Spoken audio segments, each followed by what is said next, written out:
Greetings, dear friends. My name is Vasyl Pekhno. I'm a Ukrainian journalist, and right now I'll be presenting you the live fresh update on Ukrainian battle map situation as of June the 26th, 2025. Please join with your likes, with your shares, subscribe to our YouTube channel, and leave your comments below this video.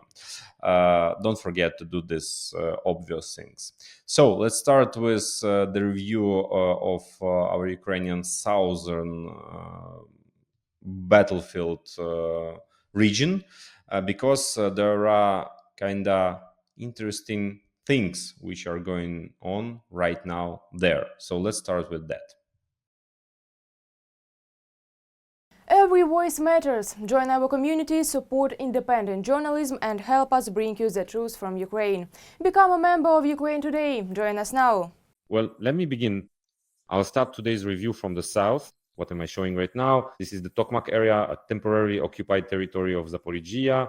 Petro Andriushenko, the head of the Center for the Study of Occupationa group that works on our temporarily occupied territories, is showing a location where yesterday our soldiers, special services, and saboteurs struck again, where our mechanized units, which reached Tokmak with drones, hit another enemy train carrying fuel. More enemy tankers, more than 40 tanker cars were burned right here at the Tokmak location. And this is literally the second such incident in the last 4 days. Yesterday's happened here, and the previous one was in the area of Molochansk. These are extremely important strikes because, in fact, we can say sum up and state that in the last, how many 4 days, because the previous such attack by the forces of the main intelligence directorate, the State Special Communications Service, the Security Service of Ukraine, and the 65 mechanized brigade strike I already talked about at the beginning of the week happened 4 days ago on Sunday. Now again, yesterday on Wednesday, another similar strike took place. In total, over these 2 drone attacks, and these essentially is a very easy target, sort of an open source where you just need to bring a lighter and it will catch fire. That's exactly what fuel tanks are. More than 100 rail cars were actually hit over these few days on the railway. But it's not just about the strikes, although undoubtedly hitting fuel rail cars is very important for destroying and disrupting the enemy's frontline logistics. Because it's clear that without this diesel, the tanks won't move, the artillery won't move, the self-propelled artillery, even towed artillery ultimately won't move because it needs to be brought to the location by vehicles, by some ZIL trucks or the like. None of this will move if the fuel doesn't arrive. And there are very serious shortages when it comes to fuel. Besides that, apart from the fuel issue, it's also worth zooming out on the map and looking at what Tokmak actually is overall. Tokmak is actually a huge, railway logistics hub in the occupied part of the Zaporizhia region. Why is all clear here? This is the only one you can see the tracks, everything that's marked in that speckled black and white color on the deep state map. Those are the railway tracks, and these railway tracks all connect into a single branch that passes through Tokmak. So taking Tokmak out of the equation basically cuts in half her own part, west from east, splitting it right down the middle into one location where the railway can operate and another. Of course, strikes on the railway tracks, even with the destruction of fuel tankers, don't make the railway completely impossible. They don't destroy the tracks to the point where they can't be repaired. No, on the contrary, they can actually be repaired. The Russians, honestly, they're experts at this. They're specialists in these kinds of repairs. But there's one problem. In order to carry out repairs, you first need to tow away the equipment. You need to remove the damaged wagons that are blocking the tracks. Imagine that after the previous attack, 40 wagons need to be towed away. That takes a lot of time. The Russians haven't even managed to do this after the previous attack before a new one happens right away. Moreover, any equipment that now arrives to clear all this will be a completely legitimate target for Ukraine to attack these technical means as well. In other words, right now a huge traffic jam of about 80 rail cars has formed on the railway. Some of them have been riddled with holes, some are exploding, some are burning. These are fuel tankers that need to be dismantled. But in reality, the Russians can't do this because of how close it is to the front line. The Russians would love to push our troops back to force them further away from the line of contact so that the front line would run farther from Tokmak, not just 28 kilometers away as it is now. But they can't do this simply because they just don't have enough forces. And as for what they wanted, what they dreamed of, and Planeda new offensive in the Zaporizhia region, it can now be said with confidence that these plans have been thwarted. because it is precisely these rail wars, these logistical operations involving, by the way, our pro-Ukrainian citizens who remain in the occupied territories as of 2022, and these pro-Ukrainian patriotic citizens are helping our sabotage operations behind enemy lines that the Russians are unable to hold in Zaporizhia. I express great respect and gratitude to those of our pro-Ukrainian activists who are part of the resistance, who are behind enemy lines, and who participate in sabotage operations. Thank you, dear friends, for all your work. I hope that there in the occupied territories, they will also hear and see this review. And truly, yes, the actions taking place in the occupied part of Zaporizhia give us reason to be proud of such work, because this is an interception, a total interception of our initiative with the complete destruction of enemy logistics. And by the way, this is happening not only in Zaporizhia, but also, for example, in the Kherson region. There too, the rear areas are being burned out at a tremendous pace. Now, let me bring up the NASA FIRMS map. This is a map that shows the locations of fires. As a result, well, NASA satellites, the National Aeronautics and Space Administration of the United States, observe certain locations on Earth from space and record these fire outbreaks. So take a look. This is, as of last night, where were the fires? In which area? The Oleshki Sands. Here the occupiers are burning, it seems, at an absolutely frantic pace. Yes, they meaning the Russians are also striking the right bank of the Kherson region from their side, but on the left bank, in various rear locations, fires are actually being recorded and everything is burning. This is also just wonderful news, because now I'll sum up this tirade by saying that all those warnings, all those cautions about the possible offensive in the south, about how it should be feared, about how the enemy might, along with Sumy, Donbass, and Kupiansk, also fully open up a southern direction right now. All of that is being neutralized thanks to our logistical strikes like these, because the enemy can't even get close to the front. They can't even bring up their equipment. 2 weeks ago, the Southern Defense Forces, once again in these episodes of the so-called knee rail war, destroyed 15 tanks and more than 100 units of enemy armored vehicles that were moving toward the Zaporizhia front to carry out attacks. But the Russians were unable to do this because of the long range of our drones and because of this weak element in their ability to occupy the rear. The Russian military grouping in the south simply doesn't have enough forces to both engage in combat, maintain occupation, and also carry out attacks. So, in fact, this is good news. I think that aside from the ongoing skirmishes on the Kherson Islands, we can forget about attacks on Kherson. Well, maybe that's just my strong wishful thinking. God forbid I ever have to bite my tongue for saying this. But I sincerely hope that as of today, the Russians simply do not have the strength or capability to force the river near Kherson, which is a kilometer to a kilometer and 200 meters wide in its channel. In the current conditions, this is simply unrealistic for the enemy. I also hope that an offensive in the Zaporizhia direction will not begin precisely because, once again, the enemy's logistics are being hit like this. And I just admire the work being done by our special services, by our resistance movement, the resistance forces in the occupied territories. This is truly, quite simply, outstanding work that is happening here. And what else, friends, is worth mentioning? Soon there is hope that there will be even more good news, because tests have taken place. And successful tests, Defense Express, the Ukrainian military publication, is showing this successful test of Ukrainian analogs of Russian KABs, guided aerial bombs. In other words, we in Ukraine have created our own models of KABs that can fly up to 60 kilometers. It is planned that they will be able to fly up to 80 kilometers. Currently, solutions are being developed to improve their range. A special kit is installed on regular bombs, similar to the Russian UMPK control and correction module, a universal planning and correction module, that's what it's called. We have developed a similar module. As you can see, a regular bomb is dropped, then the wings deploy, and essentially these wings guide the bomb to a designated point. This is the kind of project we have developed for 500 kilogram bombs with wings. Let me repeat, the current range is 60 kilometers. The launch is carried out from a Su-24 aircraft. This is our frontline bomber. They plan to increase the range of such guided bombs to 80 kilometers.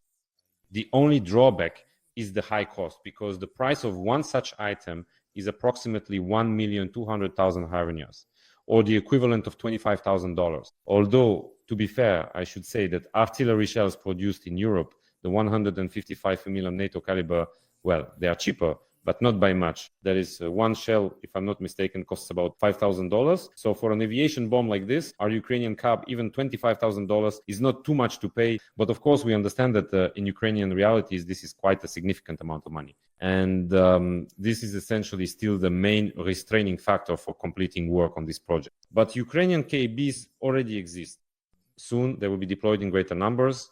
And that is great news, because there will be significantly more strikes against the enemy, both in the rear and on the front line. Let's move from the southern direction to the Pokrovsk direction. There isn't much here, in fact, let's say. There are even significantly fewer reasons for optimism, because in the Novopavlivka direction, we are still engaged in fierce battles with the enemy. At the moment, even Deep State is noting a deterioration of the situation in several settlements at once, starting with Shevchenko, continuing with Dnipro, Eneria, and Vezele, and ending with Andriivka and Konstantinopil. The enemy is advancing in these settlements. And the situation here is actually very difficult. In Yalta, by the way, the Russians are already raising their flags here, declaring that they have captured it, although the flags still, well, kind of don't mean anything, because as of yesterday, Deep State marked these areas in Andriivka and Konstantinopil as occupied, explaining that, of course, the occupiers had announced the capture of these settlements, at least Constantinople.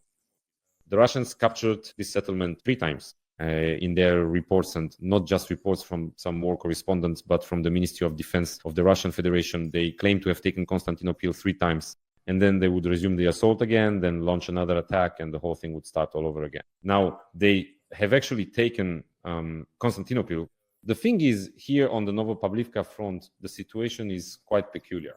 And you can see all these advances that we observe on the map here and here and here and here. They're pushing forward with these pincers, all these advances. The thing is, here our defensive lines are, so to speak, sparse. Although in reality, this is a problem across our entire front right now. There aren't enough people. The observation posts that are set up, the infantry observation points, right now they're spread out over a kilometer. I won't say the exact number, but it's a very limited number of people, extremely limited. I'd even say a very small number of people. Accordingly, due to the inability to reinforce the front with infantry, because of objective circumstances with mobilization, we end up in a situation where the positions are very sparse and the enemy has many opportunities to break through between them. And accordingly, the enemy constantly gets into our rear using tree lines, bad weather, and other circumstances that allow them to do so. And that's why we see these kinds of pincers extending toward our settlements, because the Russians, using buggies, motorcycles, and moving on foot, take advantage of the cover provided by tree lines and greenery to break through into our rear, not so much to capture settlements, but simply to appear in them, moving around in incredibly large groups. So in contrast to our small numbers, the Russians have a damn huge number of troops. And by the way, I can't show this video here, but it's footage of the 3rd Assault Brigade in action, specifically the battalion of unmanned systems of the 3rd Assault Brigade operating in the Kupiansk direction. I'll publish this video on my Telegram channel. Go ahead, friends, check it out right now on my page Pino at Pino_news. That's how you can find it in the Telegram search bar or in the description of this video. Right below here, if you expand it, you'll find the full link, or rather the complete video information. Under the video, you'll find the link to my Telegram page. So in this video, you will be able to see how the drones of the 3rd Assault Brigade simply wipe out a whole group of Russian troops who are moving along an open path without any cover. There are probably about 20 of them. And this group is taken out by our drones. But it's truly astonishing how Russian officers show no regard for their personnel, sending them in such groups straight to certain death.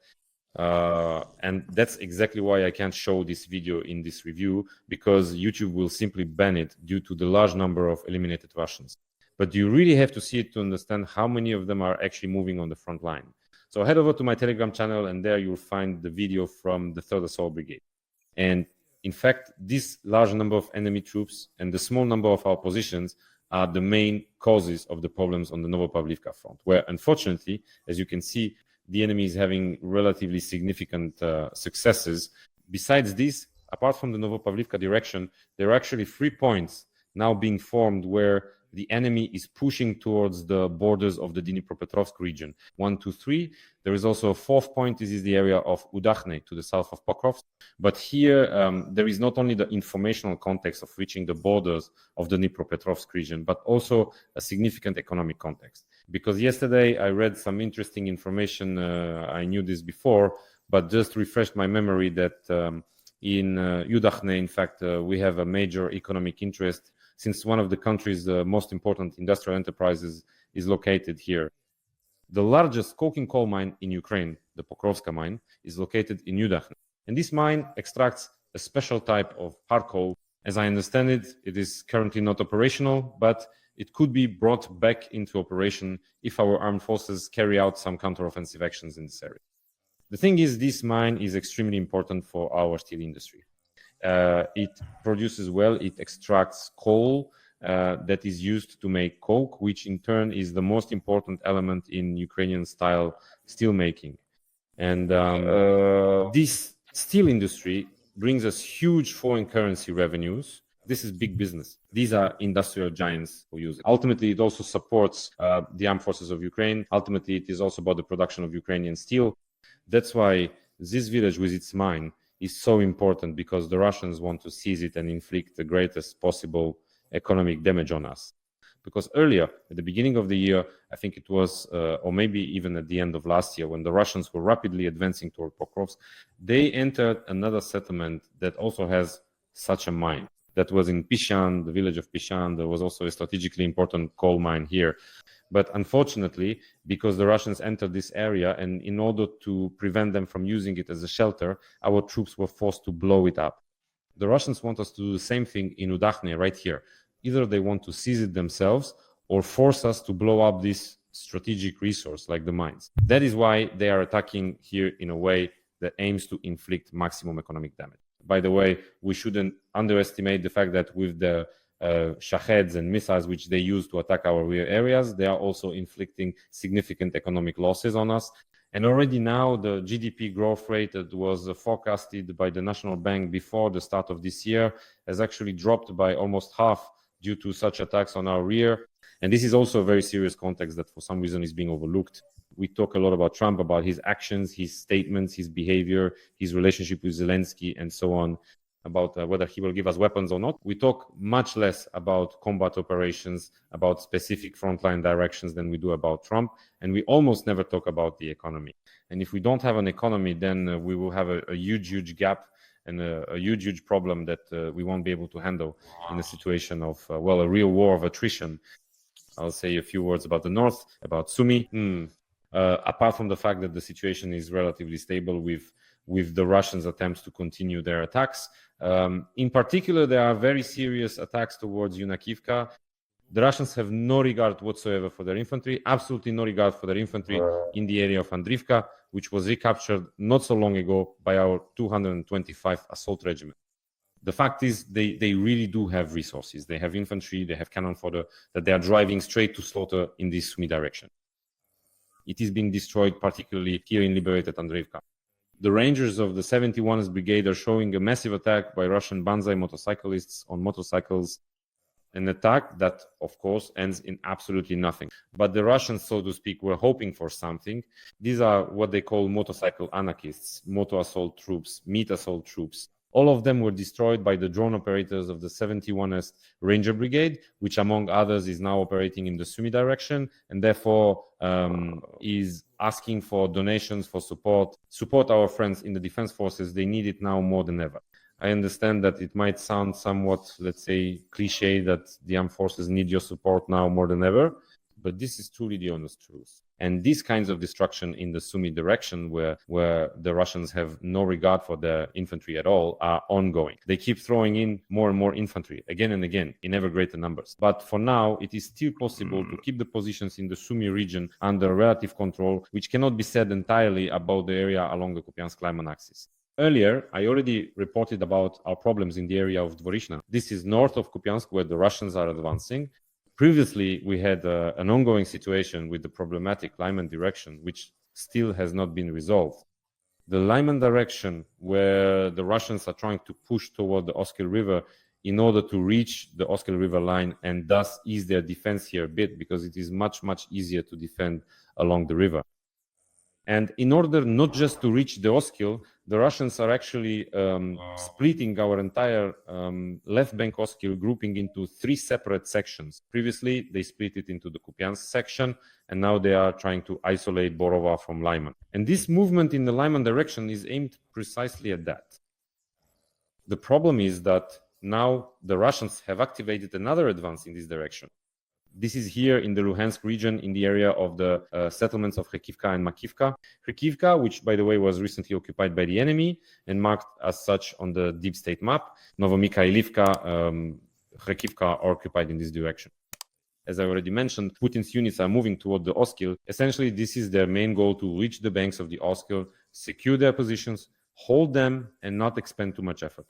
But overall, the fighting on the Lyman-Kupiansk axis has been going on for 2 years now. And for some reason, I even have the feeling that by the end of this 25th year, the Russians still won't be able to fully reach the Oskil, even though their overall goal here is at least along this river here. This is the Oskil, which then flows into the Siversky Donets right here. And then the Siversky Donets winds on.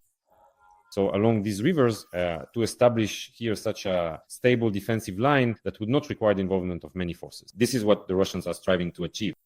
Again, even these advances in Khekivka are by no means catastrophic, considering how many of their own forces the Russians are losing.